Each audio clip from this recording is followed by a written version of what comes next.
রবি এক্সিয়াটা এবং 10 minute school যৌথ প্রযোজনায় এসএসসি প্রোগ্রামে আজকে সবাইকে স্বাগতম। আজকে পয়লা বৈশাখ, সবাইকে শুভ নববর্ষ। আমরা এইচএসসি ক্রাশ প্রোগ্রামের গুরুত্বপূর্ণ কতগুলো টপিকস নিয়ে আজকে আলোচনা করব। আমরা প্রথমেই যে আলোচনাটা করব সেটা হচ্ছে অধ্যায় 7-এর কঙ্কালতন্ত্র। মানব কঙ্কালতন্ত্র নিয়ে আলোচনা করতে গেলেই প্রথমেই বলতে হবে এই কঙ্কালতন্ত্র মূলত মানবের একটা দেহ কাঠামো গঠন করে এবং দেহের সঞ্চালনের মাধ্যমে চলনে সহায়তা করে। বিভিন্ন অঙ্গ যেগুলো আমাদের নরম অঙ্গগুলো, সেই অঙ্গগুলোকে সংরক্ষণ করে, যেমন আমাদের মস্তিষ্ক, আমাদের বক্ষপিঞ্জর, আমাদের নরম অঙ্গসমূহকে সংরক্ষণ করে থাকে। তো কঙ্কালতন্ত্রের ক্ষেত্রে আমরা সাধারণত একটু তাকাই, তাহলে আমরা দেখতে পাচ্ছি যে মানব কঙ্কালতন্ত্রকে আমরা দুটো অক্ষ বরাবর ভাগ করতে পারি। একটু লক্ষ্য করো বন্ধুরা, এখানে দেখা যাচ্ছে মানব কঙ্কালতন্ত্রকে আমরা অক্ষ বরাবর যদি ভাগ করি তাহলে আমাদের করটি এবং মেরুদণ্ড এবং বক্ষপিঞ্জর সহ অক্ষ বরাবর এই অংশটি রয়েছে। আর তারপরে রয়েছে এখানে বক্ষস্থি চক্র এবং অগ্রপদ এবং শ্রোণীচক্র এবং পশ্চাৎপদ। তাহলে মানব কঙ্কালতন্ত্রের এই দুটো ভাগে ভাগ করা যায়। একটা হচ্ছে অক্ষীয় কঙ্কালতন্ত্র, যেটা অক্ষ বরাবর রয়েছে, আর আছে উপাঙ্গীয় কঙ্কালতন্ত্র, যেখানে আছে অগ্রপদ এবং পশ্চাৎপদকে সংযুক্ত করে অক্ষীয় কঙ্কালতন্ত্রের সাথে যথাক্রমে বক্ষস্থি চক্র আর শ্রোণীচক্র সহ অগ্রপদ এবং পশ্চাৎপদ। চলো আমরা এই মানব কঙ্কালতন্ত্রে যে 206টি হাড় আমরা সবসময় পড়ি, এই 206টি হাড়ের বিন্যাসটা দেখি, কারণ এটি এমসিকিউ প্রশ্নের জন্য খুবই গুরুত্বপূর্ণ। কোনটি কোন অংশের হাড়, এই ধরনের প্রশ্নের ক্ষেত্রে আসতে পারে। চলো বন্ধুরা আমরা একটু দেখে নিই। দেখো, মানব কঙ্কালতন্ত্রে যদি আমি ভাগ করি তাহলে অক্ষীয় কঙ্কালতন্ত্রতে 80টি অস্থি রয়েছে এবং উপাঙ্গীয় কঙ্কালতন্ত্রে রয়েছে প্রায় 126টি অস্থি। তো এই অক্ষীয় কঙ্কালতন্ত্রের মধ্যে রয়েছে করটি, মেরুদণ্ড আর বক্ষপিঞ্জর।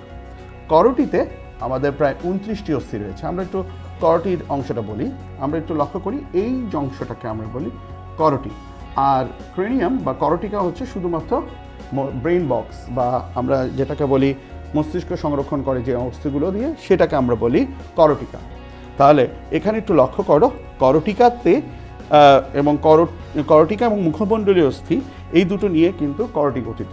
তাহলে করটিকা হচ্ছে ব্রেইন বক্স বা অংশ, আর একটা হচ্ছে করটি হচ্ছে ব্রেইন বক্স সহ আমাদের মুখমণ্ডলীয় অস্থি সম্পূর্ণ। এখানে একটু লক্ষ্য করো, এই করটিতে 29টি অস্থি রয়েছে। এর মধ্যে রয়েছে frontal, parietal, temporal, occipital, sphenoid এবং অ্যাথোময়েড। আমরা একটু যদি লক্ষ্য করি, ফ্রন্টাল হচ্ছে আমাদের কপালের অস্থিগুলোকে বলে ফ্রন্টাল, কপালের অস্থিটিকে বলে ফ্রন্টাল। তারপর রয়েছে প্যারাইটাল দুপাশে, এবং তারপর রয়েছে অক্সিপিটাল পিছনে পশ্চাৎ দিকে, এবং তারপর কানের উপরের দিকে আছে টেম্পোরাল। তো এই অস্থিগুলো কোথায় অবস্থিত, এই ধরনের অবজেক্টিভ আসতে পারে। এর মধ্যে ফ্রন্টালে 1টি অস্থি, প্যারাইটালে 2টি অস্থি, টেম্পোরালে 2টি অস্থি, অক্সিপিটালে 1টি অস্থি, স্ফেনয়েড অস্থি 1টি এবং অ্যাথোময়েড অস্থি হচ্ছে 1টি। এবার চলো, এটা হচ্ছে আমাদের করটি, মানে আমার ক্রেনিয়াম যেটাকে বলছি। আর মুখমণ্ডলের অস্থি হচ্ছে এই 8টি অস্থি হচ্ছে করটির, মুখমণ্ডলে প্রায় 14টি। এর মধ্যে উপরের চোয়ালকে আমরা বলি ম্যাক্সিলা। আমাদের উপরের চোয়ালকে বলা হচ্ছে ম্যাক্সিলা, উপরের চোয়ালটাকে আমরা বলছি ম্যাক্সিলা, নিচের চোয়ালটাকে বলে ম্যান্ডিবল। এছাড়াও আরও অস্থি রয়েছে, জাইগোমেটিক অস্থি রয়েছে 2টি, নাসাল অস্থি রয়েছে 2টি, ল্যাক্রিমাল বা অশ্রুগ্রন্থির অস্থি রয়েছে 2টি, ইনফিরিয়র ন্যাসাল কক্সাতে 2টি, ভোমারে 1টি, আর প্যালাটাইন অস্থি হচ্ছে 2টি। এভাবে আমাদের তো প্রায় 14টি অস্থি রয়েছে, যেগুলো আমাদের মুখমণ্ডলে অবস্থান করছে। এরপর নেক্সট পোর্শনে আছে অন্তঃকর্ণ, যেটা আমাদের এই করটির ভিতরে অবস্থিত। আমাদের অন্তঃকর্ণের জানো যে 3টি অস্থি রয়েছে, এর মধ্যে ম্যালিয়াস 2টি, 2 কর্ণে 2টো, ইনকাস 2 কর্ণে 2টো, আর স্টেপিস 2 কর্ণে 2টো। এবং এই স্টেপিসটা হচ্ছে মানবদেহের সবচেয়ে ক্ষুদ্র অস্থি। তোমাদের এই অবজেক্টিভটা খুবই গুরুত্বপূর্ণ। মানবদেহের সবচেয়ে গুরুত্বপূর্ণ ক্ষুদ্র অস্থি কোনটি, এই প্রশ্নটা আসতে পারে। অথবা মানবদেহের সবচেয়ে লম্বা অস্থি কোনটি বা দৈর্ঘ্যে বড় অস্থি কোনটি। তো এক্ষেত্রে মনে রাখতে হবে স্টেপিস হচ্ছে মানবদেহের সবচেয়ে ক্ষুদ্র অস্থি। আর সবচেয়ে বৃহৎ অস্থিটা কোনটি তোমরা বলতে পারো? হ্যাঁ বন্ধুরা, সবচেয়ে বৃহৎ অস্থিটা হচ্ছে আমাদের পশ্চাৎপদের ফিমারের অস্থি। একটু লক্ষ্য করো বন্ধুরা। এরপর নেক্সট পোর্শনে আমরা চলে আসতেছি। হাইওয়েডের অস্থি রয়েছে যেটা আমরা জিহ্বা সঞ্চালন করে, সেটা হচ্ছে একটি। এরপর নেক্সট পোর্শনে আসো মেরুদণ্ড। মেরুদণ্ডের আমরা জানি যে প্রায় ভ্রূণীয় অবস্থায় 33টি অস্থি আছে। পরবর্তীতে আমাদের স্যাক্রামের 5টি একীভূত হয়ে যায় এবং কক্সার 4টি একীভূত হয়ে যায়, তাই টোটাল অস্থি হয়ে আসে পূর্ণাঙ্গ দশায় 26টি। আমি আবার বলছি, একটু লক্ষ্য করো, আমাদের মেরুদণ্ডের সব মিলে পূর্ণাঙ্গ দশায় 26টি, কিন্তু ভ্রূণীয় দশায় থাকে 33টি। চলো এই অস্থিগুলোর অংশগুলো কোনটা। প্রথমেই সার্ভাইকাল কশেরুকা, গ্রীবাদেশীয় কশেরুকা। এই গ্রীবাদেশীয় কশেরুকা হচ্ছে 7টি। এর প্রথমটা হচ্ছে অ্যাটলাস, পরেরটা হচ্ছে এক্সিস কশেরুকা। এবং এরপর আছে থোরাসিক কশেরুকা, যাদেরকে আমরা আদর্শ কশেরুকা বলে। এবং এই আদর্শ কশেরুকার অংশটা হচ্ছে 12টি, যা পুরশুকা 24টি এবং স্টার্নাম 1টির দ্বারা সংযুক্ত থাকে। আমাদের পুরশুকা এবং স্টার্নামের সাথে সংযুক্ত থাকে। লাম্বার কশেরুকা হচ্ছে 5টি।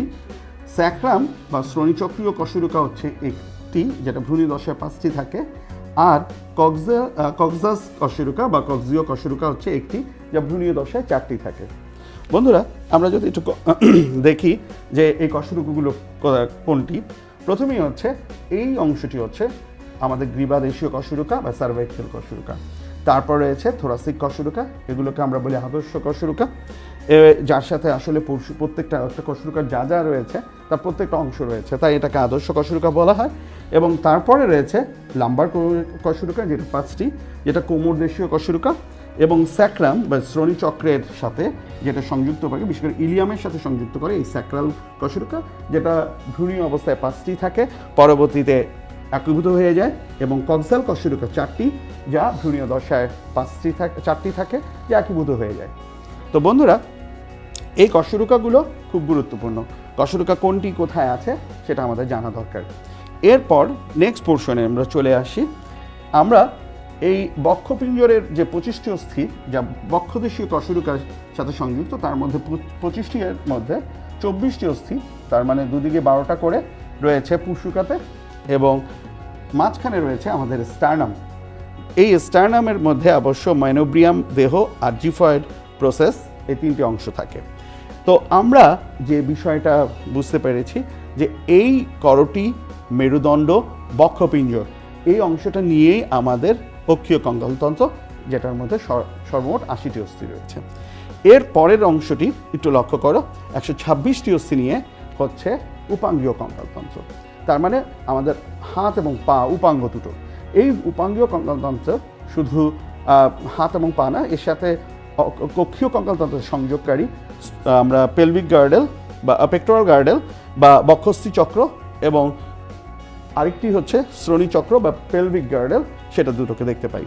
তাহলে এখানের অংশ হচ্ছে বক্ষস্থি চক্র, ঊর্ধ্ববাহু, শ্রোণীচক্র এবং পশ্চাৎপদ। এর মধ্যে বক্ষস্থি চক্রে 4টি, ঊর্ধ্ববাহুতে 60টি, শ্রোণীচক্রে 2টি এবং পশ্চাৎপদে 60টি অস্থি রয়েছে। আমরা এখন দেখব এখান থেকেও আমাদের কোন অস্থিটি কোন অংশে অবস্থান করে সেটা আমরা জানতে পারবো। এটা এমসিকিউর জন্য কিন্তু খুবই গুরুত্বপূর্ণ, আমি আগেও বলেছি। এই জায়গাগুলো একটু দেখে নিই চলো। এর মধ্যে আমরা দেখি আমাদের বক্ষস্থি চক্রে রয়েছে স্ক্যাপুলা এবং রয়েছে ক্ল্যাভিকল। আমরা স্ক্যাপুলা এবং ক্ল্যাভিকলকে একটু দেখি। আমাদের এই দিকের এই হাড়টি, যেটা আমরা কলারের কাছে থাকে, সেটাকে আমরা বলছি কলার বোন বা ক্ল্যাভিকল।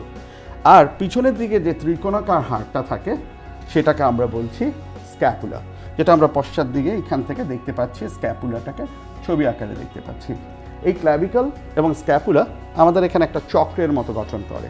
বিশেষ করে এখানে একটি গর্ত বা গহ্বর রয়েছে, যেটাকে আমরা বলি গ্লেনয়েড গহ্বর, যেটার সাথে হিউমেরাসের মস্তক সংযুক্ত থাকে। তাহলে আমরা এখানে একটা গ্রুভ বা গহ্বর দেখতে পাই, যার নাম হচ্ছে গ্লেনয়েড গহ্বর। তো বন্ধুরা, এই জিনিসটা ভুলবে না, অন্তপক্ষে এই জিনিস দুটো রয়েছে। এছাড়া আমরা স্ক্যাপুলাতে দেখি কোরয়েড, অ্যাক্রোনিমিয়াম প্রসেস, সুপ্রা ও ইনফ্রাস্পাইনাস প্রসেস। আর ক্ল্যাভিকল দুদিকে, ছেলেদের ক্ষেত্রে এটাকে কলার বোন বলছি, আর মেয়েদের ক্ষেত্রে এটাকে বলে বিউটি বোন। তো আমরা এই জিনিসগুলো জানলাম হচ্ছে শুধুমাত্র বক্ষস্থি চক্রে। এরপর ঊর্ধ্ববাহুতে আমাদের রয়েছে হিউমেরাস, এটা দুদিকে দুটি বাহুতে দুটো, ফলে আমরা এটার অবস্থান যা গ্লেনয়েড গহ্বরের সাথে সংযুক্ত হয়, হিউমেরাসের মস্তক। এরপর আছে রেডিয়াস, আলনা। আমাদের সবচেয়ে বড় অস্থি যেটা, আমরা একটু লক্ষ্য করি যদি একটু দেখো, আমাদের এখানে দুটো হাড়, রেডিয়াস এবং আলনা। এর মধ্যে আলনাটা হচ্ছে সবচেয়ে বড়টা হচ্ছে আলনা, আর রেডিয়াসটা হচ্ছে ছোট, অপেক্ষামূলক আলনার চাইতে ছোট। এই অংশটা হচ্ছে রেডিয়াস আলনা, এবং তার পরের পোর্শনে একটু লক্ষ্য করো আছে হচ্ছে কার্পাল, মেটাকার্পাল, ফ্যালেঞ্জেস।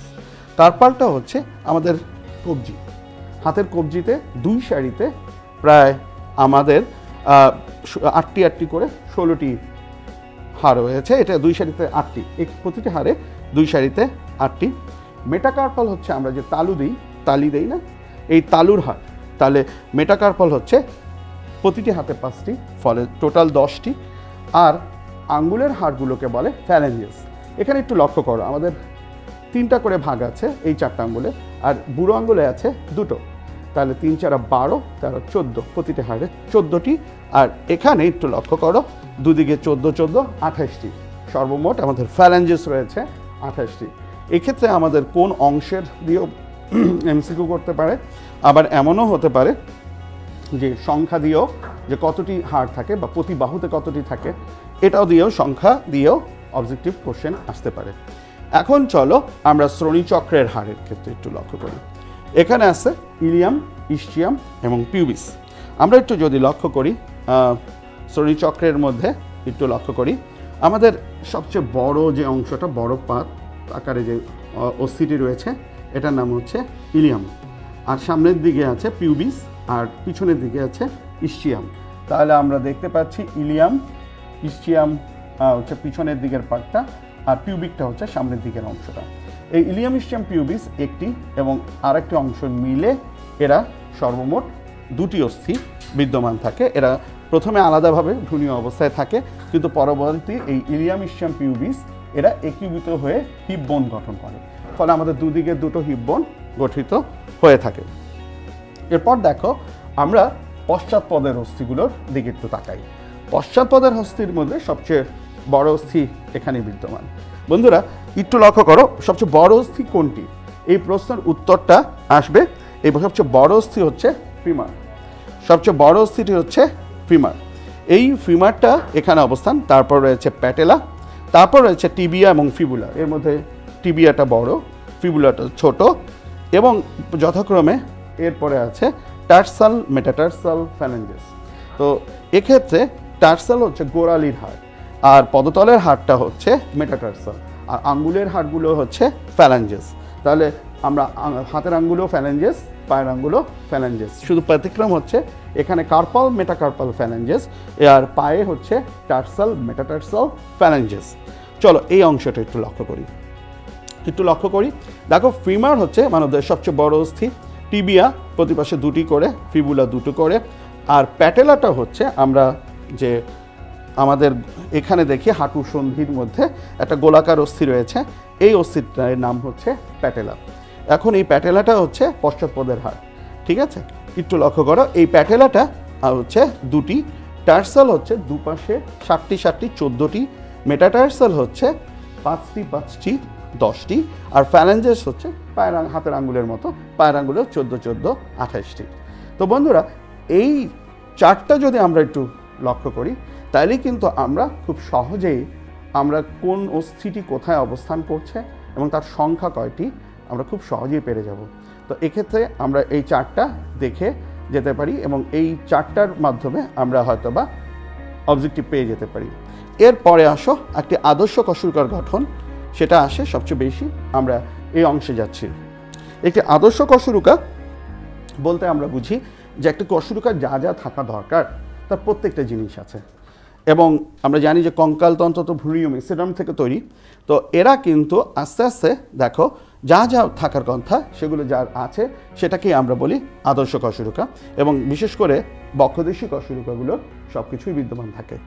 এখন আসো এই আদর্শ কশরুকার গঠনটা কি। হ্যাঁ বন্ধুরা, একটু লক্ষ্য করো, একটি আদর্শ কশরুকার মূল অংশটাই হচ্ছে তার দেহ বা সেন্ট্রাম। এই সেন্ট্রামটা হচ্ছে এখানে সবচেয়ে বড় অংশ, এটা নিরেট এবং এটি উভয় দিকে সমান, যেটাকে আমরা বলি অ্যাসেলাস, মানে কোনো গর্ত নেই, উভয় দিকে সমান ধরনের। এখন এই ক্ষেত্রে এর পরের পোর্শনটায় আমরা দেখা যায় এটা একটা আর্চ বা নিউরাল আর্চ তৈরি করে, এবং নিউরাল আর্চ তৈরি করে। এই আর্চের অংশটি কি একটু লক্ষ্য করো, পেডিকেল আর ল্যামিনা, এই দুটো অংশ দিয়ে, এই দু সাইডে দুটো পেডিকেল এবং একটা ল্যামিনা গম্বুজের মতো, এই অংশটি নিয়ে নিউরাল আর্চ তৈরি করে। এই নিউরাল আর্চের থেকেই আবার 3 ধরনের প্রসেস বের হচ্ছে, একটু লক্ষ্য করা যায়। এদিকে দু সাইডে দুটো হচ্ছে, বিশেষ করে একেবারে সরাসরি দুই সাইডে দুটো, যেটা আসলে বক্ষদেশী কশরুকার রিপসগুলোকে গ্রহণ করে, এটাকে আমরা বলি কি টাইটানিক প্রসেস? না বন্ধুরা, এটা টাইটানিক প্রসেস না, এটা হচ্ছে ট্রান্সভার্স প্রসেস। আর এই ট্রান্সভার্স প্রসেসটা মনে রাখতে হবে অনেকটা টাইটানিকের মতো দুই দিকে প্রসারিত হাতের মতো অবস্থান করছে। এরপর ট্রান্সভার্স প্রসেস থেকে তারপর আছে মাঝখানে একেবারে, এটা প্রায় 180 ডিগ্রি অ্যাঙ্গেলে থাকবে, আর একেবারে 90 ডিগ্রি অ্যাঙ্গেলে থাকবে নিউরাল প্রসেস বা স্পাইনাস প্রসেস, নিউরাল প্রসেস বা স্পাইনাস প্রসেস। আর আরেকটা জিনিস থাকবে, সেটা হচ্ছে একটা অস্থিসন্ধির সাথে আরেকটা অস্থির সাথে আরেকটা অস্থি সংযুক্ত করার বা আর্টিকুলার জয়েন্টের জন্য দরকার হচ্ছে এখানে আর্টিকুলার প্রসেস। এর মধ্যে সামনের দিকে উত্তল অংশেরকে আমরা বলি সুপিরিয়র জাইগোপোফাইসিস বা প্রি জাইগোফাইসিস, আর পিছনের দিকে পশ্চাৎকে বলা হয় ইনফেরিয়র বা পোস্ট জাইগোপোফাইসিস। তো আমরা এখানে দুটো পোস্ট জাইগোফাইসিস দেখছি। তো আমরা এভাবে দেখব যে একটি মেরুদণ্ড কি করছে, দুটো অংশ নিয়ে গঠিত, একটা হচ্ছে একটা দেহ আর নিউরাল আর্চ। এই আর্চটা হচ্ছে এরকম এটাকে ঘিরে অবস্থান করে, নিউরাল ক্যানেলকে ঘিরে অবস্থান করে, যার মধ্যে দুটো পেডিকেল আর ল্যামিনে আছে। এই পেডিকেল ল্যামিনেগুলো থেকেই 3টা প্রসেস বের হয়েছে।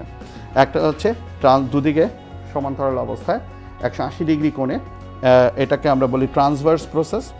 এরপরে আছে নিউরাল প্রসেস, এবং এক অস্থি আরেক অস্থির সংযোগ করার জন্য সামনের দিকে দুটো, পিছনের দিকে দুটো প্রি জাইগোফাইসিস এবং পোস্ট জাইগোফাইসিস, যাদেরকে একসাথে বলে আর্টিকুলার প্রসেস।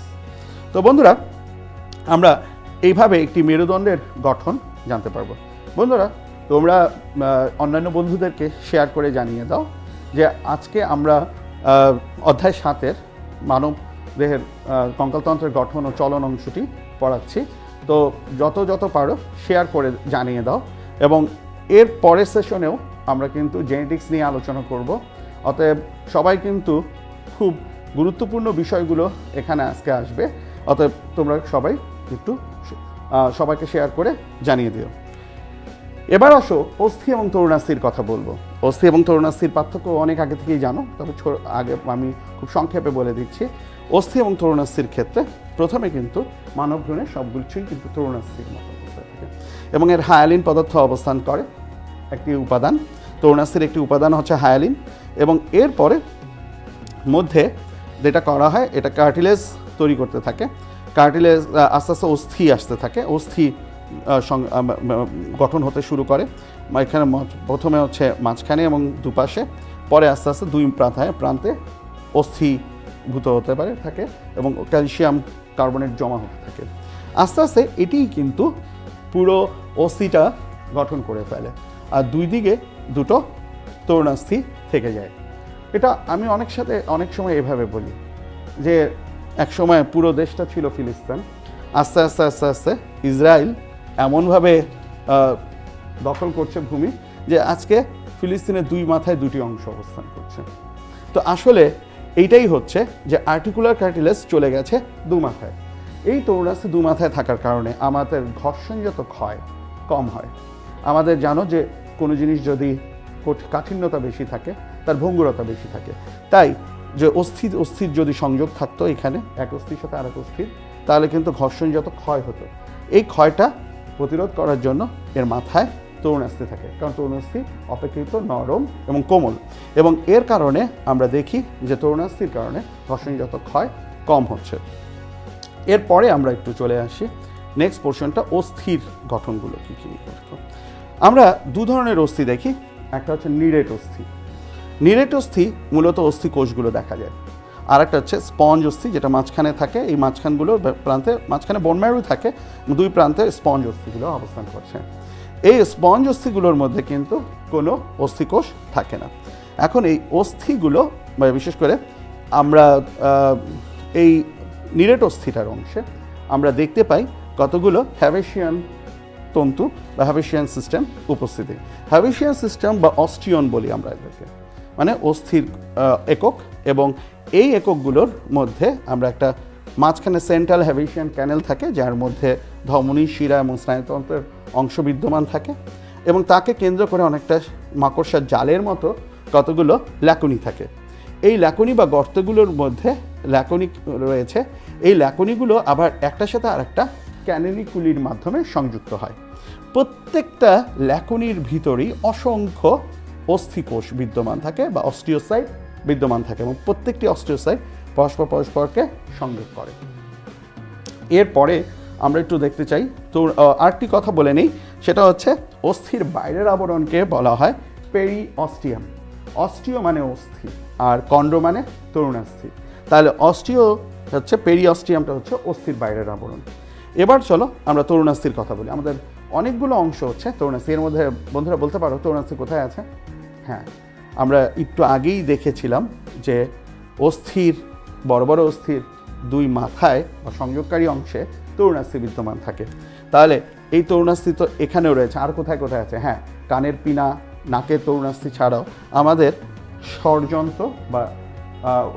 স্বরযন্ত্র বা ভোকাল কর্ডে এবং ট্রাকিয়া বা ইসে বিদ্যমান থাকে হচ্ছে আমাদের তরুণাস্থি। এখন আসো, এই তরুণাস্থি আসলে কি দিয়ে গঠিত? মূলত তরুণাস্থি হচ্ছে হায়ালিন উপাদান দিয়ে তৈরি, যার ভিতরেও কিন্তু অস্থির মতো ল্যাকুনি থাকে, এবং ল্যাকুনির ভিতরেই থাকে কন্ডোসাইট কোষ। এগুলো ডিম্বাকার হতে পারে, আবার সাথে দুটোও হতে পারে। এখন আসো, এই তরুণাস্থির বাইরের দিকে একটা যে আবরণ থাকে সেটাকে আমরা বলি পেরিকন্ড্রিয়াম। মনে আছে বন্ধুরা?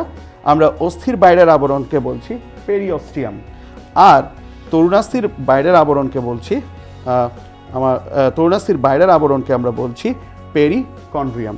তাহলে পেরিকন্ড্রিয়াম। এখন এই তরুণাস্থিগুলো কত ধরনের একটু লক্ষ্য করলে আমরা একটু দেখতে পাই, যেটার ভিতরে কোনো ধরনের কোনো ফাইবার নেই, সেটাকে আমরা বলছি হায়ালিন তরুণাস্থি। যেটার ভিতরে আমরা হায়ালিন কার্টিলেজ এটা, আর যেটার মধ্যে ইলাস্টিক কার্টিলেজ বলা হচ্ছে, যেগুলোর ভিতরে আমরা দেখব ইলাস্টিন ফাইবার রয়েছে, সেগুলোকে আমরা বলবো ইলাস্টিক কার্টিলেজ। আর যেগুলোর মধ্যে কোলাজেন ফাইবার থাকবে সেগুলোকে আমরা বলবো ফাইব্রো কার্টিলেজ। তাহলে আমরা তিন ধরনের এখানে তরুণাস্থি দেখতে পাচ্ছি।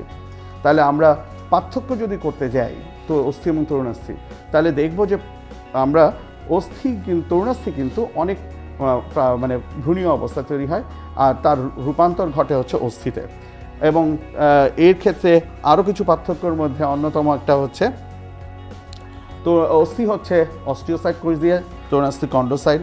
তো অস্থির বাইরের আবরণকে পেরিঅস্টিয়াম, আর তরুণাস্থির বাইরের আবরণকে পেরিকন্ড্রিয়াম বলে। এরপর এটার মধ্যে হায়ালিন উপাদান থাকে, ওটার ভিতরে থাকে না, ক্যালসিয়াম কার্বনেট জমে শক্ত হয়ে যায়। এটা অপেক্ষিত দৃঢ় কলা, ওটা অপেক্ষিত নরম স্থিতিস্থাপক কলা। এখানে আমরা অস্থির ক্ষেত্রে আমরা দেখব যে অস্থি হচ্ছে নিরেট এবং স্পঞ্জ দু ধরনের, এখানে দেখব তিন ধরনের মূলত, একটা হচ্ছে হায়ালিন, ইলাস্টিক আর ফাইব্রো কার্টিলেজ। এরপরে আমরা নেক্সট, পেশি টানে কিন্তু ধাক্কা দেয় না, এই প্রশ্নটা আসতে পারে। বন্ধুরা, এই প্রশ্নটার উত্তরের জন্য আমরা যে জিনিসটা করব, আমরা একটু দেখতে চাচ্ছি যে পেশি কীভাবে টান দেয় এবং পেশি টানে কিন্তু ধাক্কা দেয় না, এই উত্তরটা আমরা পাবো এখানে। আমরা জানি যে আমাদের এটা হচ্ছে হিউমেরাস। হিউমারাস সামনে আমাদের এই অংশে থাকে বাইসেপস পেশি, আর পিছনের দিকে থাকে ট্রাইসেপস পেশি। এগুলো টেন্ডনের মাধ্যমে, যেমন এখানে এটা রেডিয়ালের সাথে সংযুক্ত, রেডিয়াসের সাথে সংযুক্ত, এবং আরেকটি অংশ এখানে ক্ল্যাভিকালের সাথে সংযুক্ত, স্ক্যাপুলার সাথেও সংযুক্ত দেখাচ্ছে, এবং হিউমেরাসের পোর্শনও টেন্ডনের সাথে সংযুক্ত থাকে। যখন আমরা কোনো একটা হাতকে সংকোচন করি তখন বাইসেপস পেশির, আমরা জানি যে অ্যাক্টিন ও মায়োসিন তন্তু থাকে, তারা সংকোচন করে এই হাত দুটোকে আমাদের দেহের কাছে নিয়ে আসে। হাতের অংশটাকে, আমাদের এই কুনুইর অংশটা ভাঁজ হয়ে আমাদের দেহের কাছে আসে। তখন বাইসেপস কিন্তু সংকোচন হয় এবং টানে, কিন্তু ট্রাইসেপস কিন্তু তখন রিল্যাক্স অবস্থায় থাকে বা স্বাভাবিক অবস্থায় বিদ্যমান থাকে।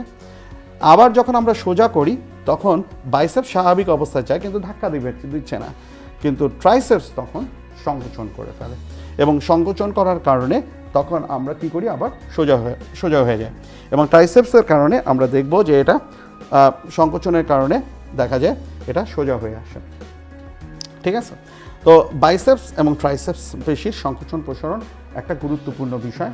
এই কারণে বাইসেপস পেশি যখন সংকোচন করে তখন পেশিকে টানে, আর তখন ট্রাইসেপস পেশি স্বাভাবিক অবস্থায় চলে আসে, কিন্তু তখন ধাক্কা দেয় না সে, তার মানে সে ধাক্কা দিচ্ছে না। এরপর এক্ষেত্রে এখানে যখন সোজা হয়ে যাচ্ছে তখন বাইসেপস পেশি স্বাভাবিক অবস্থায় চলে আসছে, কিন্তু ট্রাইসেপস পেশি সংকোচন করছে, তার মানে সংকোচন করে আমাকে সহজ করে হাতটাকে সরল অবস্থায় নিয়ে আসছে। তো বন্ধুরা, আমরা এর পরের পোর্শনটায় চলে যাব যে অস্থির কিভাবে, আমাদের বিভিন্ন ধরনের অস্থির কিভাবে লিভারের মতো কাজ করে। আমরা লিভার কি জানি যে কাজকে যান্ত্রিক সুবিধা দেওয়ার জন্য সহজ করে ফেলে। তো আমরা একটু এই অংশটা একটু লক্ষ্য করি।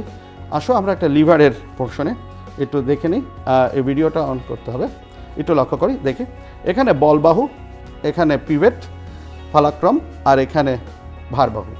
দেখো, বলবাহু থেকে ফালাক্রম পর্যন্ত এটা হচ্ছে ফোর্স আর্ম, আর এটা হচ্ছে আমাদের ভারবাহু বা রেজিস্ট্যান্স আর্ম, এখানে ভার আছে। এইভাবেই কিন্তু লিভার কাজ করে। আমরা একটু আগিয়ে নিই, অল্প একটু আগেই একটু, হ্যাঁ, আমরা অল্প একটু আগায় নিই, ঠিক আছে? এরপরে দেখো একটু আগাই এখান থেকে। তো এখন এই ক্ষেত্রে একটু লক্ষ্য করি, বল, হ্যাঁ, এখন একটু না এখানে দাও, এখানে একটু লক্ষ্য করি, আচ্ছা এরপরে যাও, স্টপ। তো এখন দেখো, এখানে আমরা কোনো মেকানিক্যাল অ্যাডভান্টেজ কখন পাবো? যখন বলবাহুটা বড় আর ভারবাহুটা কম হবে। তার মানে বলবাহুটা যদি বড় হয় আর ভারবাহুটা কম হয়, তখন আমরা এটা চালু করতে থাকো, আমরা এটা পাবো। এখন আমাদের 3 ধরনের লিভার আছে, আমরা দেখি। একটা first class liver, second class liver এবং থার্ড ক্লাস লিভার। চলো একটু দেখি। ফার্স্ট ক্লাস লিভারটা হচ্ছে, এখানে মাঝখানে ফালাক্রম থাকে, একদিকে বলবাহু আর একটা ভারবাহু এইদিকে, তার মাঝখানে ফালাক্রম থাকলে সেটা হচ্ছে ফার্স্ট ক্লাস লিভার। এরপর সেকেন্ড ক্লাস লিভারটা একটু দেখি। সেকেন্ড ক্লাস লিভারটা হচ্ছে এটা দেখো, এখানে দেখাচ্ছে যান্ত্রিক সুবিধা যখন এটা বড় হবে তখন একের চাইতে বেশি, এবং এটার দূরত্ব যখন কম হবে তখন আমি কিন্তু ফলাফল ভালো পাবো, কিন্তু এক্ষেত্রে কিন্তু একের চাইতে কম, ঠিক আছে? তখন আমি যান্ত্রিক সুবিধা লিভারে পাবো না। এরপরে দেখো ফার্স্ট ক্লাস লিভারের অংশটা একটু এরপর আগাও। দেখো এই যে এখানে যান্ত্রিক সুবিধা পাচ্ছে, যখন এই বলবাহুটা বড় হচ্ছে, ভারবাহুটা কম হচ্ছে, তখন এটা যান্ত্রিক সুবিধা পাওয়া যায়। আমাদের একটু লক্ষ্য করো, এইটা একটা একটু স্টপ করো, এটা এখানে একটু লক্ষ্য করো। আমরা যখন আমাদের এই চিবুকটাকে উপরে উঠাই তখন একটু লক্ষ্য করো, এখানে পিভেটটা হচ্ছে আমার মেরুদণ্ডের এই অ্যাটলান্টো অসিপিটাল জয়েন্ট। আমরা জানি যে এটা অক্সিপিটাল অংশ আর অ্যাটলাস, এই দুটোর অংশটা হচ্ছে অ্যাটলান্টো অসিপিটাল জয়েন্ট, এবং তার পিছনে স্প্লেনিয়াস ক্যাপটিস নামে একটি পেশি আছে। এইটা আসলে আমাদের বলবাহু, মাঝখানে পিভেট, আর আমার এই চোয়ালটা উপরের দিকে উঠছে, এটা হচ্ছে ভার অংশ। তাহলে আমাদের এই আমরা অ্যাটলান্টো অসিপিটাল জয়েন্ট বা আমাদের এই অংশটা হচ্ছে ফার্স্ট ক্লাস লিভারের উদাহরণ। এবার চলো সেকেন্ড ক্লাস লিভারের দিকে একটু জানি, ঠিক আছে? আমরা সেকেন্ড ক্লাস লিভারের ক্ষেত্রে একটু লক্ষ্য করি। সেকেন্ড ক্লাস লিভারে পিভেটটা বা ফালক্রামটা একেবারে মাথায় থাকবে, এবং এখানে এফোর্টটা একেবারে প্রান্তে মাঝখানে ভার বহন করবে। একটু লক্ষ্য করো, এখানে ভারবাহুর ক্ষেত্রে এখানে উপরের দিকে যখন উঠাচ্ছে তখন রেজিস্ট্যান্সটার কারণে এটা দেখো এই কাজটা হচ্ছে, পিভেটটা মাঝখানে থাকছে, ফলে এটার কাজটা সহজ হচ্ছে। তো এটা হচ্ছে আমাদের সেকেন্ড ক্লাস লিভার, যেখানে ফালক্রামটা এক প্রান্তে, পিভেটটা আর একদিকে এফোর্ট। তো এখানে শুধুমাত্র মেকানিক্যাল অ্যাডভান্টেজ এই যে এটার বড় হওয়ার কারণে, এই অ্যাডভান্টেজ ছোট হওয়ার কারণে পাওয়া যাবে। তো আমরা যখন আমাদের পায়ের উপর, বিশেষ করে পদতলের সামনের অংশটার উপর ভর দিয়ে উঁচু হয়ে দাঁড়াই, তখন কিন্তু আমরা এই সেকেন্ড ক্লাস লিভারের অংশ দেখতে পাই। একটু লক্ষ্য করি, একটু সেকেন্ড ক্লাস লিভারের একটু আগে যাই, দেখো একটু আগালো এই অংশটা, একটু লক্ষ্য করি। এখন দেখো আমার এই অংশটা যখন ভর দেই, আমরা যখন পাটাকে একটু উঁচু রাখি, তখন গ্যাস্ট্রোস্নেমিয়াস সলাস পেশিটা আমাকে উপরের দিকে সংকোচন করে টেন্ডন দিয়ে। আমাদের এখানে যে পেশিটা, অস্থিটা, এটার নাম ক্যালকার অস্থি, এটাকে টেন্ডন দিয়ে এটা উপরের দিকে উঠিয়ে দেয়। উঠিয়ে দেওয়ার কারণে যে বিষয়টা ঘটে সেটা হচ্ছে এখানে যে ফালক্রামটা, সেই অংশটা গ্যাস্ট্রোস্নেমিয়াস সলাস পেশিটার সংকোচন, এটা আমাকে বল দিচ্ছে। ভারবাহুটা হচ্ছে আমার এই অংশে, আর এফোর্টটা হচ্ছে এই অংশে, আর ফালক্রামটা হচ্ছে এখানে। ভারটা মাঝখানে পড়ছে এবং আমি এই ভারটা, আমার শরীরের ভারটা নিচের দিকে থাকে, কিন্তু এটাকে আমি ডিনাই করে উপরের দিকে উঠিয়ে নিই, এবং সেই ক্ষেত্রে আমার এই জায়গায় আমার ফালক্রাম অবস্থান করে, যেটা আমরা বলি মেটাটার্সোফ্যালাঞ্জিয়াল জয়েন্ট। আমরা মনে আছে একটু আগে বললাম, এটাকে বলে টার্সাল, মাঝখানের পোর্শনটাকে বলে মেটাটার্সাল, যেটা পদতলের হাড়, আর ফ্যালাঞ্জিয়াস হচ্ছে আঙ্গুলির অস্থি। তাহলে এটা মেটাটার্সোফ্যালাঞ্জিয়াল, মানে মেটাটার্সাল এবং ফ্যালাঞ্জিয়াসের উপরে আমরা এই ভরটা দিয়ে থাকি, ফালক্রাম হিসেবে এই অংশটা কাজ করে থাকে। তাহলে এই ক্ষেত্রে এই জয়েনিংটা হচ্ছে আমাদের সেকেন্ড ক্লাস। এরপর আমাদের অধিকাংশ জয়েনিংগুলোই হচ্ছে আমাদের হচ্ছে তৃতীয় শ্রেণীর লিভার। চলো এখন তৃতীয় শ্রেণীর লিভারটা অংশটা একটু দেখি। তৃতীয় শ্রেণীর লিভারের ক্ষেত্রে আমরা একটু লক্ষ্য করি, এটার মধ্যে এখানে ফালক্রামটা পাশে, এখানে ভারবাহু এক মাথায়, মাঝখানে এফোর্ট। তার মানে আমাদের খুব বেশিরভাগ অস্থিসন্ধি তৃতীয় শ্রেণীর লিভার, এবং যে কারণে আমাদের কিন্তু কার্যক্রমটা কম হয়। একটু লক্ষ্য করি, আমরা এখানে একটা দেখাচ্ছি যে কীভাবে আমরা তৃতীয় শ্রেণীর লিভার, আমরা যে অনেক সময় নেইল বা পেরেক উঠানোর সময় আমরা এই তৃতীয় শ্রেণীর হাতুড়ির এক মাথা হাত হ্যামার করে আর এক মাথা দিয়ে আমরা নেইলগুলোকে উঠাই। তো এইভাবে আমরা দেখতে পাই। তো অধিকাংশ জয়েনিং কিন্তু আমাদের বলেছি যে আমাদের তৃতীয় শ্রেণীর লিভার, এবং এতে কার্যকারিতা অনেক কম। তাহলে চলো একটু লক্ষ্য করি এখন আমাদের একটা জয়েনিং, একটা আমরা কুনুই সন্ধি যেটাকে আমরা বলি, আমাদের কুনুই যে সন্ধিটা রয়েছে সেই সন্ধির কথা যদি আমরা ধরি, তাহলে কুনুই এখানে এই অংশটা হচ্ছে ফালক্রাম, আর কোনো কিছু উত্তোলন করার জন্য আমরা হাতটাকে উপরে উঠাই, এদিকে বলবাহু আর ভারবাহু, আর এখানে দেখো আমার বাইসেপস পেশি যেটা টেন্ডনের সাথে সংযুক্ত রেডিয়াসের সাথে, সেটা কিন্তু উত্তোলন করছে। তাহলে এই ক্ষেত্রে আমার বল প্রয়োগ হচ্ছে এখান থেকে, আর ভারটা উত্তোলন হচ্ছে উপরে, আর এখানে আমার কুনুই সন্ধিটা হচ্ছে ফালক্রাম। আমাদের অধিকাংশ অস্থিসন্ধি হচ্ছে এই তৃতীয় শ্রেণীর লিভার। তো বন্ধুরা, আমরা বোধহয় খুব সহজে আজকে এই লিভারের কীভাবে আমাদের অস্থিসন্ধিগুলো লিভারের মতো কাজ করে সেটা আমরা খুব সহজে বুঝতে পেরেছি। এবার চলো বন্ধুরা, আমরা মানব অস্থিসন্ধিগুলো একটু দেখতে চাচ্ছি। বিশেষ করে অধিকাংশ অস্থিসন্ধি কিন্তু সাইনোভিয়াল অস্থিসন্ধি, এবং এই অস্থিসন্ধির মধ্যে আমরা একটু লক্ষ্য করি প্রথমেই অস্থিসন্ধি, সেটা হচ্ছে সাইনোভিয়াল অস্থিসন্ধি। আসলে অস্থিসন্ধিগুলো কেন, এটা একটু বুঝতে হবে। অস্থিসন্ধিতে অস্থিত ঘর্ষণ যত ক্ষয় যাতে না হয়, অস্থিত ঘর্ষণ যত ক্ষয় যদি না হয়, তাহলে সেই ক্ষেত্রে অস্থিসন্ধির প্রয়োজন। এবং এই অস্থিসন্ধির মধ্যে প্রথমত হচ্ছে দুটো কারণে এখানে ক্ষয় হবে না, মনে রাখতে হবে দুটো কারণে এখানে ক্ষয় হবে না। একটা হচ্ছে তরুণাস্থি এবং তরুণাস্থি থাকার কারণে আমরা জানি অধিকাংশ অস্থির প্রান্তদেশে তরুণাস্থি থাকে, এবং এটি কোমল এবং এরা ঘর্ষণ যত ক্ষয় কম হয়। এরপর দ্বিতীয় বিষয় যেটা হচ্ছে, প্রতিটি অস্থিসন্ধিতে একটা আমরা এরকম একটা দুই সাইডে ক্যাপসুলের মতো অবস্থান দেখব, যার ভিতরে আছে একটা লুব্রিকেট উপাদান। আঠালো চটচটে জিনিস যদি থাকে তাহলে কি হবে, ঘর্ষণ যত ক্ষয় রোধ করবে, আর এটার নাম হচ্ছে সাইনোভিয়াল ফ্লুইড। সাইনোভিয়াল তরল বা সাইনোভিয়াল ফ্লুইডটা থাকে একটা ক্যাপসুলের ভিতরে। এখন এই ক্যাপসুলটা কি নিয়ে গঠিত বন্ধুরা একটু লক্ষ্য করো, এর বাইরের দিকে একটা তন্তুময় আবরণ আছে, আর ভিতরে আছে সাইনোভিয়াল আবরণ।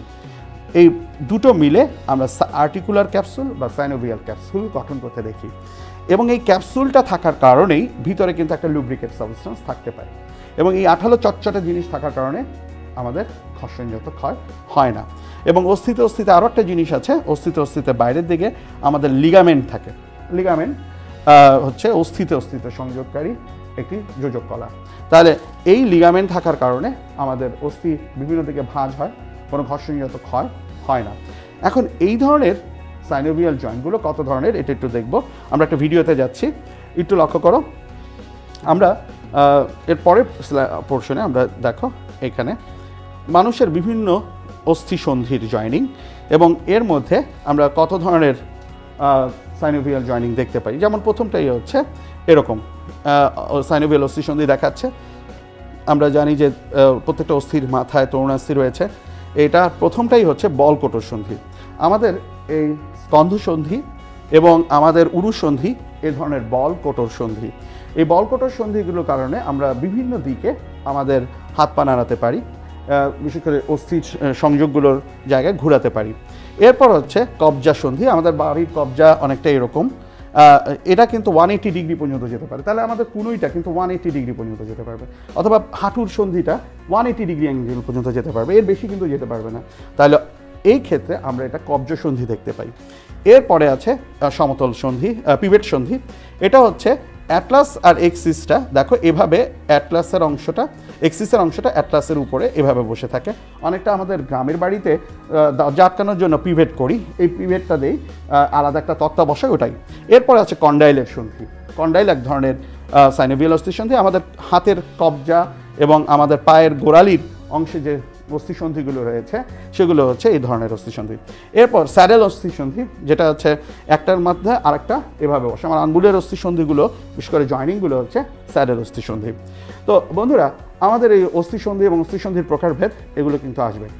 এর পরে অংশে আমরা যাব হচ্ছে মানব সমন্বয়। অর্থাৎ তার আগে যাওয়ার আগেই সবাইকে শেয়ার করে জানাতে হবে। আর তোমরা দেখছো রবি এক্সিয়েটা এবং 10 মিনিটস স্কুলের যৌথ আয়োজনে এইচএসসি প্রোগ্রামিং।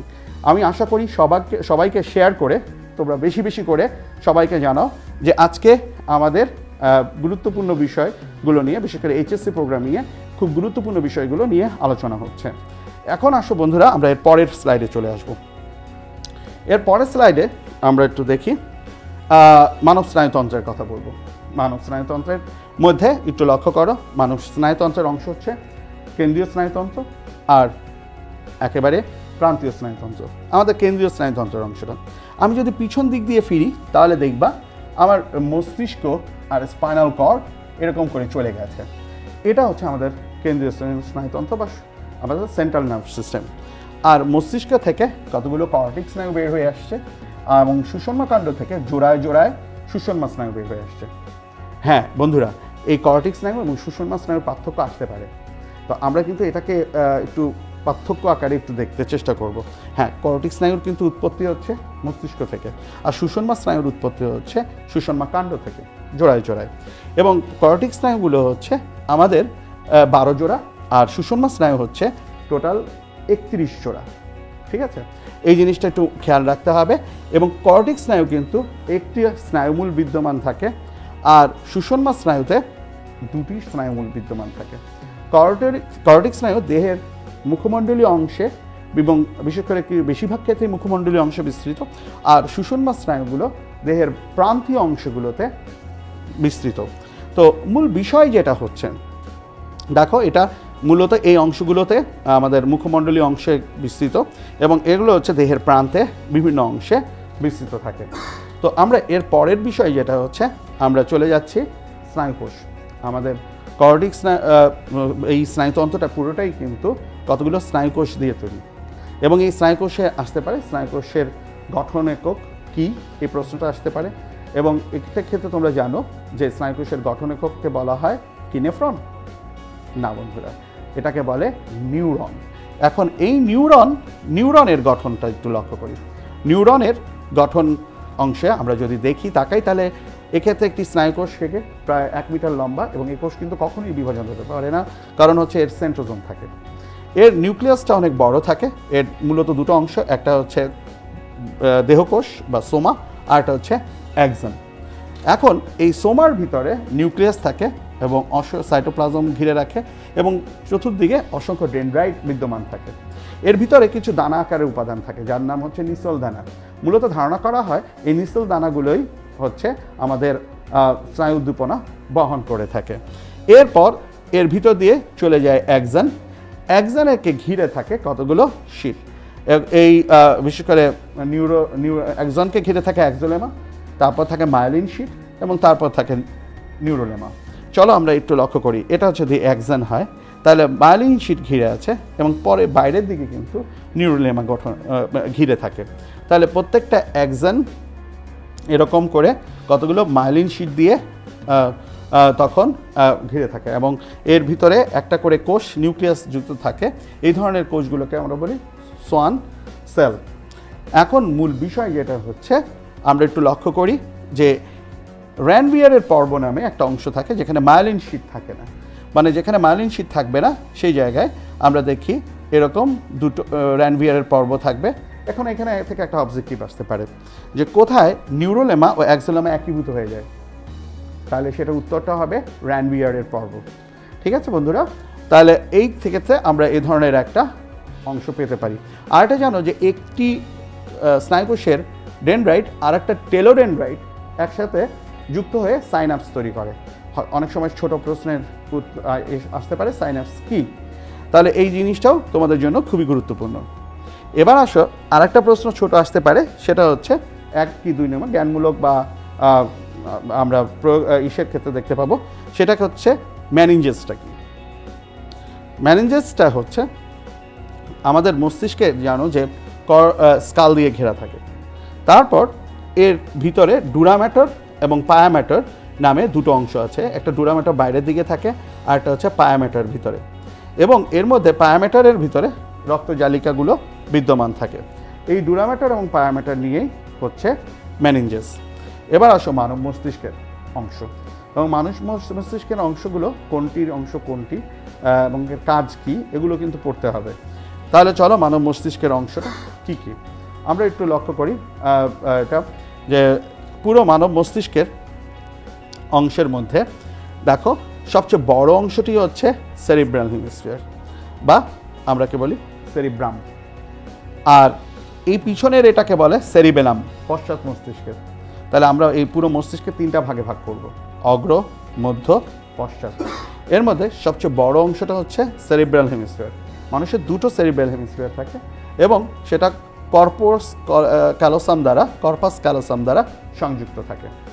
এরপরে আমরা দেখব মস্তিষ্কের নিলয় এই অংশটা, এবং তারপরে রয়েছে এখানে থ্যালামাস, হাইপোথ্যালামাস আর পিউটারি গ্ল্যান্ড। এই থ্যালামাস, হাইপোথ্যালামাস এবং পিউটারি গ্ল্যান্ডটা হচ্ছে অগ্রমস্তিষ্কেরই অংশ। তো আমরা এই অগ্রমস্তিষ্কটা অনেকটা দেখতে অনেকটা এই দূর পর্যন্ত বিস্তৃত থাকে, তাহলে মানে এই অংশটা হচ্ছে অগ্রমস্তিষ্ক। তাহলে সেরিব্রাল হেমিস্ফিয়ার 2টো, তারপর যা সংযুক্ত থাকে কর্পাস ক্যালোসাম দ্বারা, এরপর মস্তিষ্কের নিলয়, এবং তারপর আছে থ্যালামাস, হাইপোথ্যালামাস এবং আমরা এটা পিটুইটারি গ্ল্যান্ড, এই 3টা অংশ।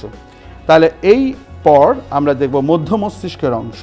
মধ্য মস্তিষ্ক খুব ছোট্ট জায়গা, এটার মধ্যে আছে মিড ব্রেনের যেটা সেরিব্রাল পেডাঙ্কেলের পিছনের দিকে 4টা কর্পোরা কর্ডিজেমিনা, 4টা কর্পোরা কর্ডিজেমিনা, যার উপরে পিনিয়াল গ্ল্যান্ড থাকে। আমরা পিনিয়াল গ্ল্যান্ডের অবস্থানটা দেখছি। এরপর নিচের দিকের পার্টটা হচ্ছে পশ্চাৎ মস্তিষ্ক, এবং এর মধ্যে আছে পন্স, সেরিবেলাম এবং আছে মেডুলা অবলাঙ্গাটা। তাহলে আমরা এই 3টা পার্ট দেখতে পাই। তো আমরা পন্স, সেরিবেলাম ও মেডুলা অবলাঙ্গাটা। তো একটু লক্ষ্য করো, তোমাদের হয়তো প্রশ্ন আসতে পারে সেরিব্রাম ও সেরিবেলামের মধ্যে পার্থক্য, কারণ দুটো একই রকম উচ্চারণ বা একই রকম মনে হচ্ছে তোমাদের কাছে, তো এই কারণে এই দুটো সাধারণত দিয়ে থাকে সেরিব্রাম ও সেরিবেলামের মধ্যে পার্থক্য। তাহলে সেরিব্রাম হচ্ছে অগ্রমস্তিষ্কের অংশ, যা মূলত আমাদের বিশেষ করে আমাদের চিন্তা, বুদ্ধি এবং স্মৃতি সংরক্ষণে কাজ করে। সেরিবেলাম আমাদের ঐচ্ছিক চলন, অন্যান্য উপাদান চলন নিয়ন্ত্রণ করে থাকে। এটা পশ্চাৎ মস্তিষ্কের অংশ, এটা সেরিব্রাম হচ্ছে অগ্র মস্তিষ্কের অংশ, সেরিবেলামটা হচ্ছে পশ্চাৎ মস্তিষ্কের অংশ। এরপরে এটা কর্পাস ক্যালোসাম দ্বারা দুটো লোব যুক্ত থাকে, এটা ভার্মিস দ্বারা দুটো লোব যুক্ত থাকে। এবার এই ধরনের প্রশ্ন উত্তর করতে হবে। এবং আরেকটা বড় বিষয় হচ্ছে সেরিব্রাল হেমিস্ফিয়ারের ক্ষেত্রে আয়তনটাও বড়, কিন্তু সেরিবেলামের ক্ষেত্রে আয়তন ছোট। আমরা একটা ভিডিও দেখতে চাই, চলো এই ভিডিওটা অন করি। দেখো একটু লক্ষ্য করো, এই সেরিব্রাল হেমিস্ফিয়ার দুটো এবং সেরিবেলাম দুটো আলাদা করে ফেললে আমরা মস্তিষ্কের এই অংশটা দেখতে পাই। এবং এই মস্তিষ্কের অংশের মধ্যে আমরা দেখো এটাকে আমরা বলছি থ্যালামাস, এটাকে হাইপোথ্যালামাস, এটা পিটুইটারি গ্ল্যান্ড। আর মিড ব্রেনটা হচ্ছে এই অংশ, যার মধ্যে আছে সেরিব্রাল পেডাঙ্কেল দুটো সেরিব্রাল পেডাঙ্কেল, এই দুটোকে আমরা বলছি। আর পিছনের দিকে রয়েছে 4টা কর্পোরা কোয়াড্রিসেমিনা, এই 4টাকে আমরা বলি কর্পোরা কোয়াড্রিসেমিনা, এবং তার উপরে আছে পিনিয়াল বডি। তাহলে আমরা মধ্য মস্তিষ্কে দেখব সেরিব্রাল পেডাঙ্কেল অ্যান্ড কর্পোরা কোয়াড্রিসেমিনা। এবার আসো পশ্চাৎ মস্তিষ্কের অংশ আমরা একটু দেখতে চাই, একটু আগে নেই। দেখো আমরা পশ্চাৎ মস্তিষ্কের অংশের ক্ষেত্রে দেখো একটু লক্ষ্য করি, একটু আগাও, হ্যাঁ আরও একটু আগাও, এই তো আরও হ্যাঁ। এরপর নেক্সট পোর্শনে আমরা দেখি পশ্চাৎ মস্তিষ্কে পন্স, এরপর সেরিবেলাম ছিল এখানে একটা, ওটা ডিলিট করে দিয়েছে, পন্স, সেরিবেলাম আর মেডুলা অবলাঙ্গাটা, এটা পশ্চাৎ মস্তিষ্কের অংশ। তো এরপরে আসো, এরপরের স্লাইডে আমরা চলে যাই। এরপরের স্লাইডটা হচ্ছে হ্যাঁ কর্টিক স্নায়ু। মস্তিষ্ক থেকে উৎপত্তি, কর্টিক স্নায়ুর বিস্তৃতি, বিশেষ করে মস্তিষ্ক থেকে উৎপত্তি, কর্টিক স্নায়ুর উৎপত্তি স্থল, তারপর স্নায়ুগুলোর প্রকৃতি, বিস্তৃতি এবং কাজ, এই ধরনের প্রশ্ন আসতে পারে। তো এক্ষেত্রে আমরা ফার্স্ট যে কর্টিক স্নায়ু সেটা হচ্ছে অগ্র মস্তিষ্কের নিচে থেকে বের হচ্ছে, সেটা হচ্ছে অলফ্যাক্টরি। অলফ্যাক্টরি চলে যাচ্ছে আমাদের নাসা গহ্বরে, এবং এটি আমাদের ঘ্রাণ সংবেদনটাকে বাইরে থেকে গ্রহণ করে ভিতরে নিয়ে আসে। যদি কোনো স্নায়ু বাইরে থেকে স্নায়ু উদ্দীপনা ভিতরে নিয়ে যায় তাকে বলে সংবেদী, আর যদি ভিতর থেকে মানে আমাদের সেন্ট্রাল নার্ভ সিস্টেম থেকে যদি বাইরে নিয়ে যায় সেটাকে বলে মোটর, আর যেটা দুটো কাজই করে সেটাকে বলে মিশ্র। তাহলে আমরা দেখব যে কোনটি কোন ধরনের। তাহলে এক্ষেত্রে আমরা দেখতে পাচ্ছি এটা আমাদের নাসা গহ্বরে চলে যাচ্ছে। এরপরে সেকেন্ডটা হচ্ছে অপটিক কায়াজমা, সেকেন্ডটা অপটিক কায়াজমা থেকে উৎপত্তি হয়ে এটাও আমাদের রেটিনা স্তরে, চোখের রেটিনা স্তরে বিস্তৃত হয় এবং আমাদের আলোক উদ্দীপনাগুলোকে মস্তিষ্কে নিয়ে আসে। তাহলে এটাও কি সেন্সরি। এরপরে 3, 4, 6, তার মানে আমরা অলফ্যাক্টরি, অপটিক দুটো আলোচনার পর অকুলোমোটর, মাঝখানে ট্রক্লিয়ার, তারপর হচ্ছে ট্রক্লিয়ার 4 এবং 6 অ্যাবডুসেন্স, মাঝখানে বাদ পড়লো কোনটা? ট্রাইজেমিনাল। তাহলে 3, 4, 6 চক্ষু পেশির সঞ্চালন নিয়ন্ত্রণ করে। তাহলে চক্ষু পেশির সঞ্চালন নিয়ন্ত্রণকারী স্নায়ু হচ্ছে 3, 4, 6, মনে থাকবে। এবং এটা পেশিকে যেহেতু নাড়ায়, যে কোনো একটা পেশিকে নাড়ায়, তখন আমরা একে বলছি চক্ষু পেশির সঞ্চালন। আমরা যদি এটাকে একটা মানব চোখ ধরি, তাহলে দেখো এই চোখটাকে এই 4টা রেকটাস পেশি ধরে রেখেছে। এটাকে আমরা বলি সুপিরিয়র রেকটাস, এটাকে বলে ইনফেরিয়র রেকটাস, এটাকে বলে এক্সটার্নাল রেকটাস যেটা বাইরের দিকে, আর এদিকের এটাকে বলে ইন্টারনাল রেকটাস। তো এই পেশিগুলো মানুষের চোখটাকে সংকোচন পোষণ করে বিভিন্ন দিকে সঞ্চালন করে। তাহলে তাই যদি হয় তাহলে এই ক্ষেত্রে অকুলোমোটর 3টা, 3 নম্বরটাও মধ্য মস্তিষ্কের অংশ থেকে তৈরি হয়ে এটা চলে যায় হচ্ছে অনেকগুলো 4টা পেশিতে যায়, আর 4 নম্বরটা হচ্ছে সুপিরিয়র অবলিকে যায়, এটা হচ্ছে ট্রক্লিয়ার, আর 6 নম্বর অ্যাবডুসেন্স যায় এক্সটার্নাল রেকটাসে। তাহলে এই মানে মূলত 4টা রেকটাস ছাড়াও আরও 2টো পেশি আছে অবলিক, যেটা চক্ষু পেশিটাকে ঘুরায়, চক্ষুটাকে আইবলকে ঘুরায় এবং আইবলকে ঘুরানোর ক্ষেত্রে এই কাজ করে। টোটাল হচ্ছে 6টা পেশি, 4টা রেকটাস এবং 2টো অবলিক। এর মধ্যে একটা সুপিরিয়র অবলিক যেটা উপরে থাকে, আর যেটা নিচে থাকে সেটা ইনফেরিয়র অবলিক। তো এই দুটো কিন্তু ঘুরাচ্ছে, আর রেকটাস কিন্তু উপর নিচ ডান বাম ঘুরাচ্ছে। এক্ষেত্রে সুপিরিয়র অবলিকে ঘুরাচ্ছে হচ্ছে আমাদের যায় 4 নম্বরটা ট্রক্লিয়ার, আর 6 নম্বর যায় এক্সটার্নাল রেকটাসে। এছাড়া বাকি যে 4টা পেশি থাকে সেটা যায় 3 নম্বর পেশিতে। তাহলে আমরা কি দেখলাম? 3, 4, 6 চলে যাচ্ছে হচ্ছে চক্ষু পেশিতে। এর পরের পোর্শনে আমরা একটু লক্ষ্য করি, আমরা ট্রাইজেমিনালটা মাঝখানে আমাদের বাদ পড়ে গিয়েছিল। অলফ্যাক্টরি, অপটিক, অকুলোমোটর, ট্রক্লিয়ার, তারপর অ্যাবডুসেন্স পড়িয়েছি আমরা ট্রাইজেমিনাল। ট্রাই মানে 3, জেমিনাল মানে উৎপত্তি, 3টা শাখা। একটা হচ্ছে একেবারে উপরের দিকে মানুষের নোজ এবং এই অংশটা চলে যায়, এটার নাম অপথ্যালমিক। তারপরে উপরের চোয়ালকে আমরা বলি ম্যাক্সিলা, আর নিচের চোয়ালকে আমরা বলি ম্যান্ডিবুলারিস। তাহলে অপথ্যালমিক, ম্যাক্সিলারিস এবং ম্যান্ডিবুলারিস, এই 3টা অংশ থেকে আমাদের উদ্দীপনাও যেমন গ্রহণ করে, আবার আমাদের পেশিগুলো সঞ্চালনও করে। তাই আমরা ট্রাইজেমিনালকে দেখে একটি মিশ্র স্নায়ু বহন করছে। এরপর আমরা 6 নম্বরটা পড়ে ফেলেছি। 6 নম্বরটা কিসে ছিল? চক্ষু পেশিতে। গুড। এখন দেখো 7 নম্বরটা হচ্ছে আমাদের ফেসিয়াল। 7 নম্বরটা আমাদের ফেসের যত পেশিগুলো আছে সেগুলো যায়। এটিও একটি মিশ্র স্নায়ু এবং এরা এখান থেকে উদ্দীপনাকে গ্রহণ করে নিয়ে আসে অথবা নিয়ে যায়। 8 নম্বরটা হচ্ছে অডিটরি, যেটা মেডুলা অবলাঙ্গাটার পার্শ্বদেশ থেকে তৈরি। এটা হচ্ছে আমাদের অন্তঃকর্ণে চলে গেছে, যেটাকে আমরা বলি ভেস্টিবুলো কক্লিয়া। অডিটরি স্নায়ুর অন্য নাম কি? এই প্রশ্ন আসতে পারে অবজেক্টিভে, এবং সেই ক্ষেত্রে মনে রাখতে হবে এটার নাম হচ্ছে ভেস্টিবুলো কক্লিয়া। আসলে ভেস্টিবুলোটা হচ্ছে ভারসাম্য রক্ষার কাজ করে, আর কক্লিয়াটা হচ্ছে শ্রবণের কাজ করে, এবং এটা কিন্তু উদ্দীপনাকে নিয়ে আসে। তাহলে এটা কি? সংবেদী। তাহলে আমরা 1, 2, 8 দেখলাম সংবেদী স্নায়ু। 1, 2, 8। এরপর 9 নম্বরটা হচ্ছে আমাদের 9 নম্বর চলে গেছে গ্লোসাফ্যারিঞ্জিয়াল। এটা 9 নম্বরটা, এবং এটা গ্লোসাফ্যারিঞ্জিয়ালটা, গ্লোসা মানে জিহ্বা আর ফ্যারিংস মানে গলবিল, এই অঞ্চল থেকে উদ্দীপনা যেমন নিয়ে আসে, জিহ্বা কিন্তু সঞ্চালন করে, স্বাদ গ্রহণও করে। তাহলে গ্লোসাফ্যারিঞ্জিয়াল একটা হচ্ছে মিশ্র স্নায়ু। ঠিক আছে বন্ধুরা? এরপর 10 হচ্ছে ভেগাস। ভেগাসটা হচ্ছে আমাদের শরীরের অভ্যন্তরে যতগুলো অর্গান আছে গুলোর মধ্যে সবচেয়ে গুরুত্বপূর্ণ হচ্ছে আমাদের ফুসফুস, হৃৎপিণ্ড, আমাদের পৌষ্টিক নালী, এই অংশগুলোকে থেকে উদ্দীপনা নিয়ে আসে এবং উদ্দীপনা বার্তাও প্রেরণ করে। তো এক্ষেত্রে উদ্দীপনা নিয়ে আসে এবং বার্তাও প্রেরণ করে বলে এটা একটি মিশ্র অংশ গ্রহণ করে থাকে। এরপর 11 নম্বরে রয়েছে আমরা মোটর স্নায়ু। এই 11 নম্বর, এটার নাম স্পাইনাস অ্যাক্সেসরি। আমাদের এই ঘাড়ের পেশিতে সঞ্চালনের কাজে কাজ করে হচ্ছে স্পাইনাস অ্যাক্সেসরি, কর্টিক স্নায়ুগুলোর মধ্যে।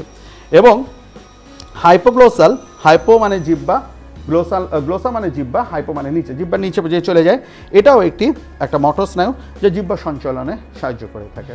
তাহলে আমরা দেখলাম মোটর হচ্ছে লাস্টের দুটো মোটর, এবং 3, 4, 6 মোটর। তাহলে মোটর স্নায়ু কত? 3, 4, 6, 11, 12।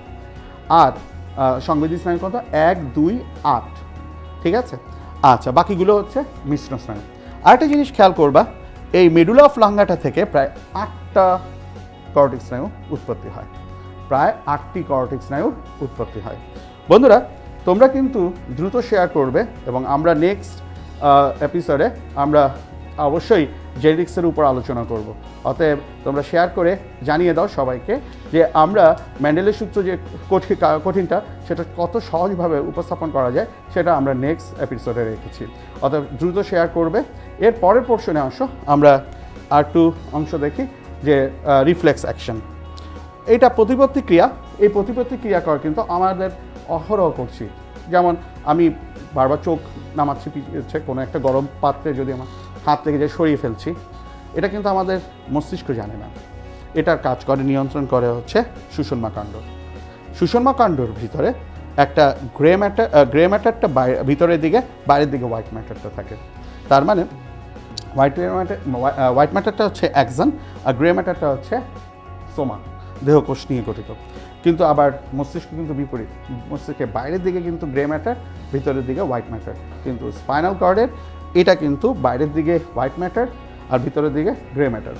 তো এক্ষেত্রে আমরা যখন কোনো একটা সংবেদন আসে, পিন আমাদের বিদ্ধ করে, তখন এই কর্টিক স্নায়ু, এই সংবেদী স্নায়ুটা এসে আমাদের প্রত্যেকটা সুষুম্না স্নায়ুর দুটো মূল, তার পৃষ্ঠীয় অংশ দিয়ে সংবেদনকে নিয়ে আসে, এবং ইন্টারনিউরন আমাদের ওই সংবেদনটা অনুসারে একটা প্রতিবেদন তৈরি করে, এবং প্রতিবেদন অনুসারে একটা আজ্ঞা বা নির্দেশ আবার নিচের অংশ, অঙ্কীয় অংশ দিক দিয়ে নিয়ে আসে। যখন আমাদের কখনো কোথাও পিন বিদ্ধ হয়, তখন আমরা কী করি, হাতটাকে সরিয়ে ফেলি। সেক্ষেত্রে আমার বাইসেপস পেশি তখন কী করে, গ্রাহক অংশ প্রতিক্রিয়া অংশ হিসাবে কাজ করে।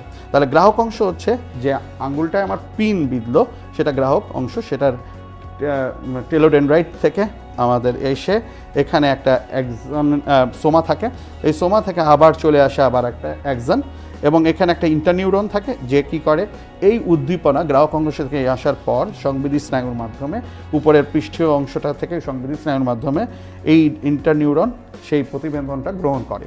ইন্টারনিউরনের প্রতিবেদনটা অনুসারে আজ্ঞা বা নির্দেশটা আবার চলে যায় এই স্নায়ুকোষ থেকে দিয়ে কোথায়, আমাদের কার্যক্রম অঙ্গে বা আমাদের যেটা অ্যাকশন অর্গান বলি সে অংশে চলে যায়, এবং তখন আমরা কী করি, আমাদের পেশি সঞ্চালন করে আমরা সেখান থেকে উইথড্র করে নিয়ে আসি।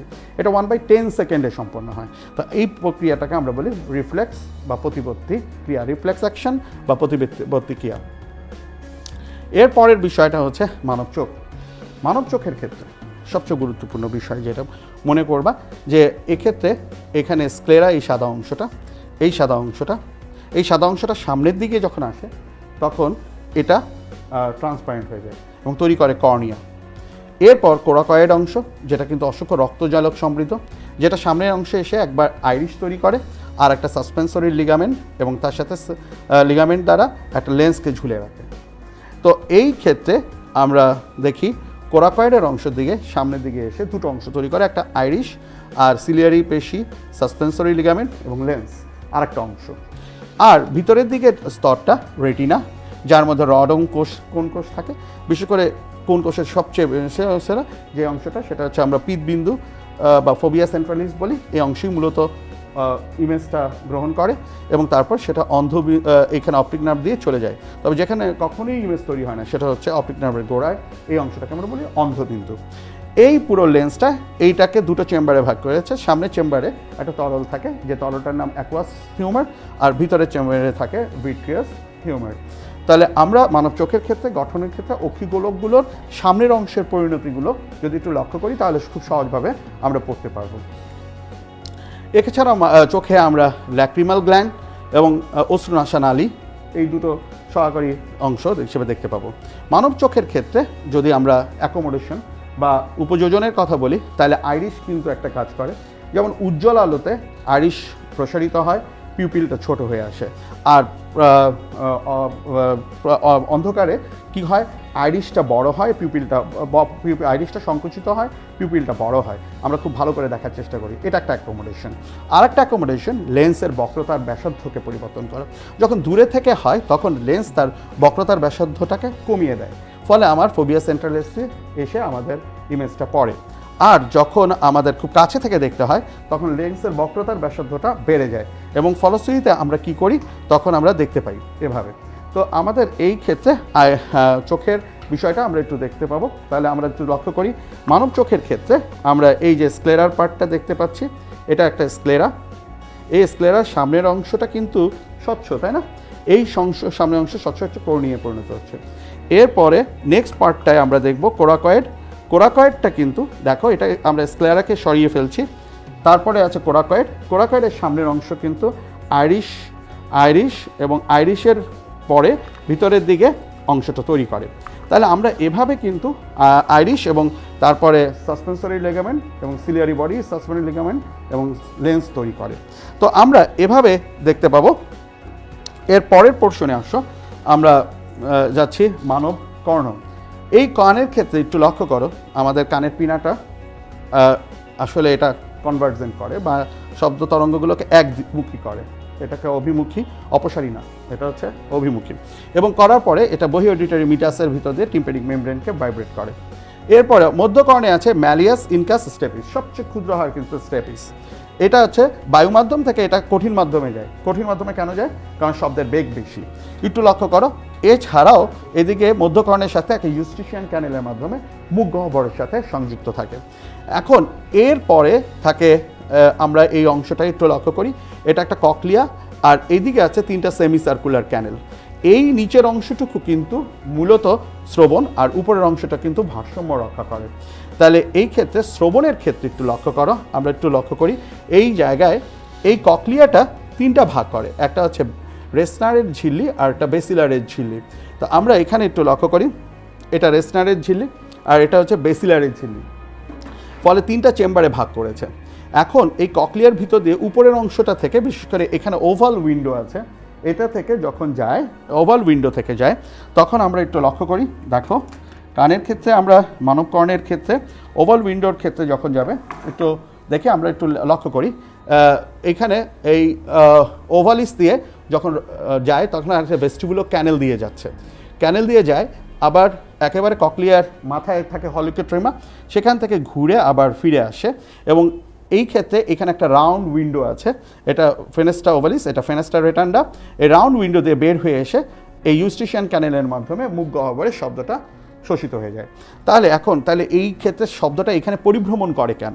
এই জন্য পরিভ্রমণ করে যে এখান থেকে যখন যায় তখন বিশেষ করে বেসিলারের ঝিল্লির উপরে আমরা অর্গান অফ কর্টিকে দেখতে পাই, এবং এই অর্গান অফ কর্টির সাথেই সংযুক্ত অনেকগুলো সেন্সরি সেল থাকে, যার সাথে থাকে হচ্ছে ককলিয়ার স্নায়ু। এই ককলিয়ার স্নায়ুগুলোই উদ্দীপনাগুলোকে নিয়ে যায় মস্তিষ্কে, এবং তার উপরে একটা টেক্টোরিয়াল মেমব্রেনও অবস্থান করে। আমরা এর পরের পোর্শনে একটু লক্ষ্য করি, কানের আমাদের 3টা সেমি সার্কুলার ক্যানেল রয়েছে। এই 3টা সেমি সার্কুলার ক্যানেলের মধ্যে 3টার মধ্যেই আছে অ্যাম্পুলা, এবং অ্যাম্পুলার ভিতরে কতগুলো সংবিধি কোষ আছে, যেগুলো আসলে কতগুলো উপরের দিকে ক্রিস্টি বা আঁশ যুক্ত, এবং নিচের দিকে স্নায়ুতন্তু যুক্ত। উপরেরগুলো একসাথে হয়ে জিলেটিন নির্মিত হয়ে একটা অটোলিট তৈরি করে, এবং এটা একটা এন্ডোলিম দ্বারা গঠিত। এখন এই অটোলিটটা কী করে, যখন আমরা কখনো এক সাইডে হয়ে যাই তখন অটোলিটটা এক সাইডের ওয়ালে লেগে যায়, তখন আমরা বাঁ দিকে কাত হয়ে আছি এটা ওকে বোঝায়।